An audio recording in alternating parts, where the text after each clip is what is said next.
This is the news on top of the hour. Live from our studio in Georgetown. Kaieteur Radio, 99.1 FM.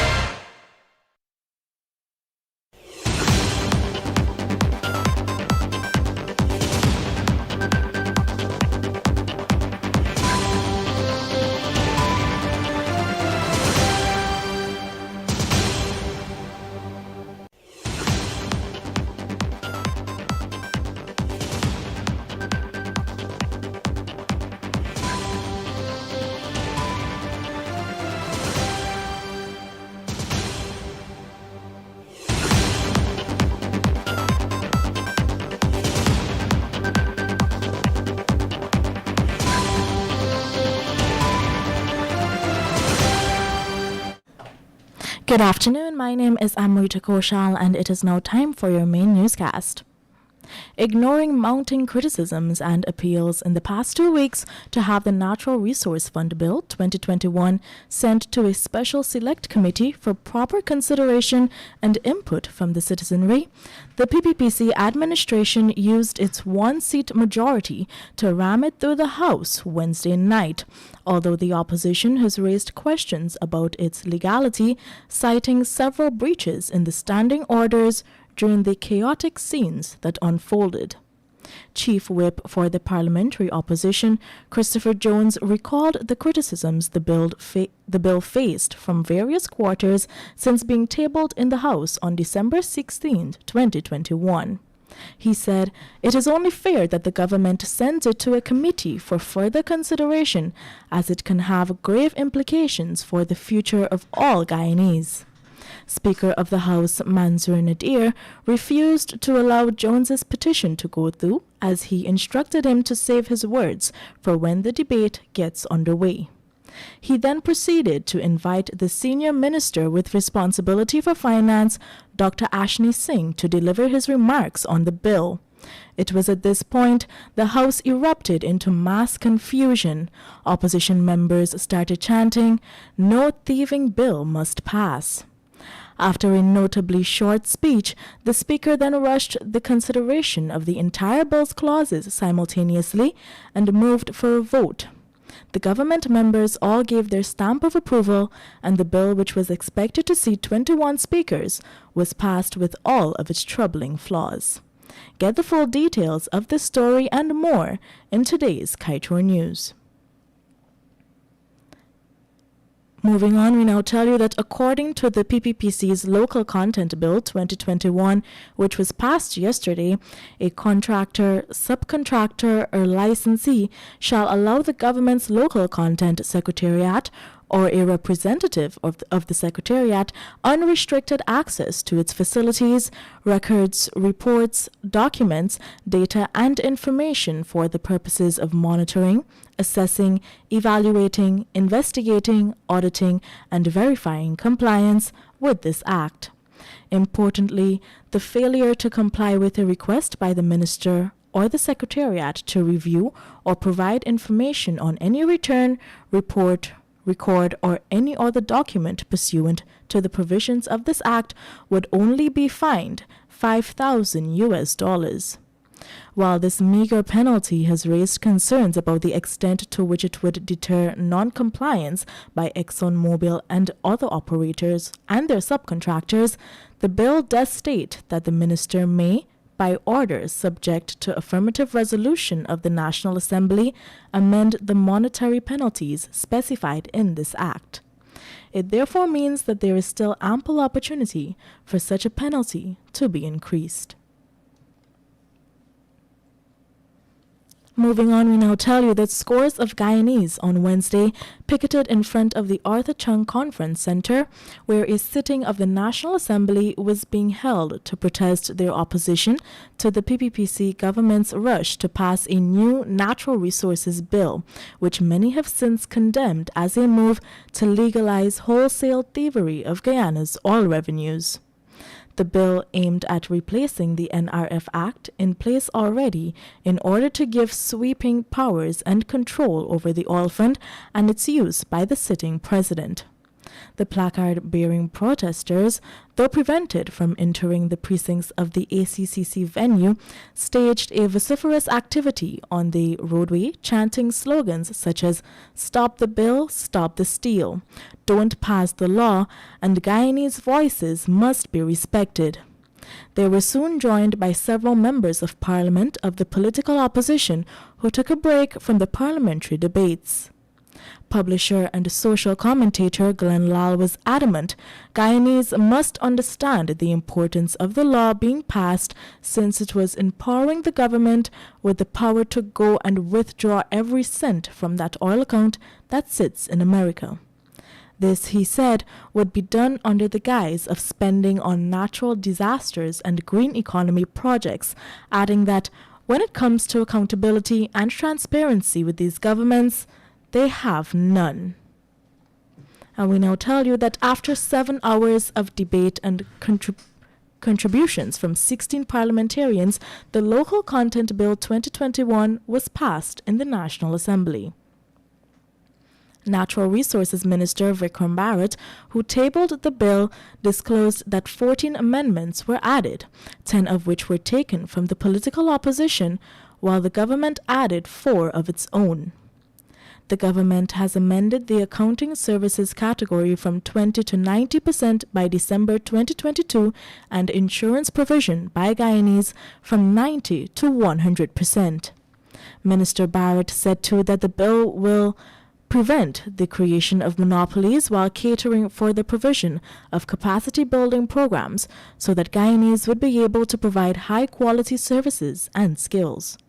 The minister said too that the bill will also ensure Guyanese get equal payment or remuneration to that of expatriates once it is found that they both have similar qualifications and experience. Time check for you, 12 hours 8. We will return with more news shortly after the break.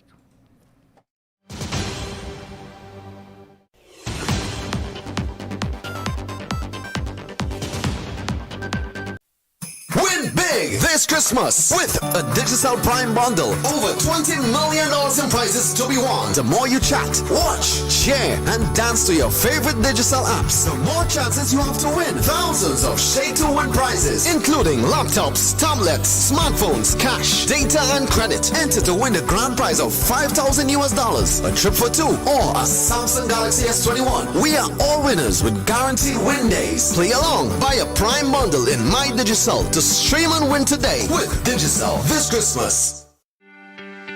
This is GHK Lal inviting you to join me weekdays from Monday to Friday on the National Outlook for commentary on a range of issues. Immediately after the 12 noon and 7 p.m. newscasts on Kaieteur Radio at 99.1 FM and 99.5 FM. Looking forward to you sharing in the conversation.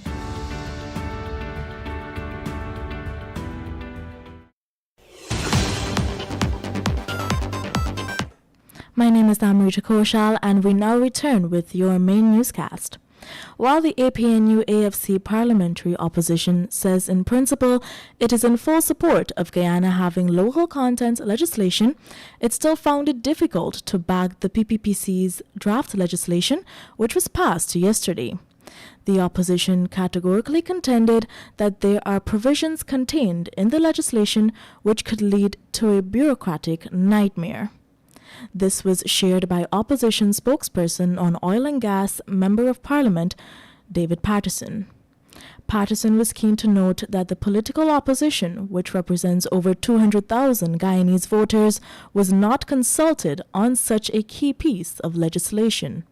Furthermore, Patterson said it is a crying shame that the government tabled a bill a mere 13 days ago and was rushed to pass it in the absence of proper scrutiny from the general public. In other stories, we now tell you that the Local Content Bill 2021 has received the blessing of the National Assembly. Oil companies and their subcontractors will have up to December 2022 to prepare a 5-year plan that outlines how they intend to employ and procure indigenous services, along with the implementation of programs for capacity building. Outlining this was Natural Resources Minister Vikram Bharat. Bharat noted that the contents of the bill are not cast in stone. He said the government will make changes as the law is implemented and there is a need for strengthening. The minister stressed as well that the bill was not crafted in a willy-nilly fashion as it benefited from a year of consultations and expert reviews. Moving on, we now tell you that with the government proposing to create a local content register of approved companies and citizens that must be used by all companies and their subcontractors, ExxonMobil will no longer have the power to determine on its own what constitutes local content. This was highlighted yesterday by Attorney General and Minister of Legal Affairs Anil Nandlal. In response to concerns that the bill would be in conflict with ExxonMobil's controlled Center for Local Business Development, Nandlal said the government is in receipt of a litany of stories from the private sector which have detailed acts of discrimination, neglect, and how they were ostracized from getting fair opportunities in that organization. In other stories, we now tell you that a 25-year-old man who suffers from a mental illness was arrested after he reportedly stole a $1.9 million car from Salik Sohan, a 42-year-old businessman who resides at Bushy Park, East Bank, Essequibo. It was revealed by police that around 15 hours on Tuesday, Sohan parked his Toyota Spacio in his yard, leaving the keys in the ignition before he went upstairs into his home. However, shortly afterward, Sohan returned downstairs just to discover that his car was missing. Investigators stated that the suspect is a patient at Dr. Biro Harry's clinic at the Georgetown Public Hospital. The vehicle had minor damage to the front left side bumper and fender. And we now tell you that a 54-year-old woman was on Tuesday morning robbed by two men who invaded her Phase 2 Good Hope East Coast Demerara home. The elderly woman who lives alone had responded to noise in her house when she was confronted by the suspects who placed a cutlass to her neck while demanding money and jewelry. They tied her up and relieved her of a quantity of jewelry among other items. The suspects then dealt the victim several lashes about her body, causing her to receive injuries before making good their escape. And we now tell you that a 27-year-old woman who was allegedly chopped to her head by her ex-boyfriend was on Wednesday charged for wounding him.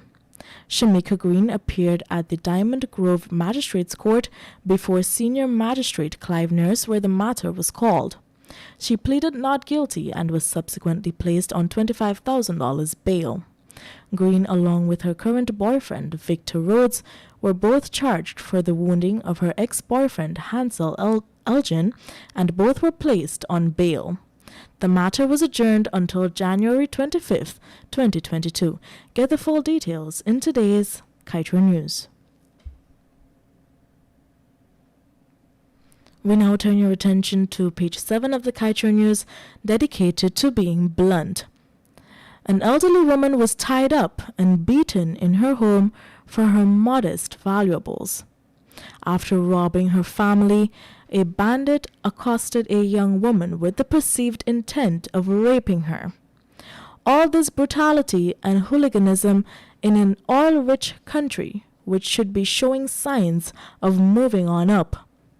But this should come as no surprise. If criminality is being perpetuated at the highest level, then most certainly those below will follow suit.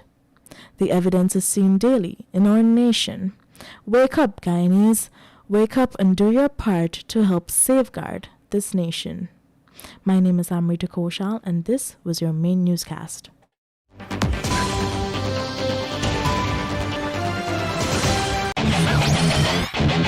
Want value for your advertising dollar? Then place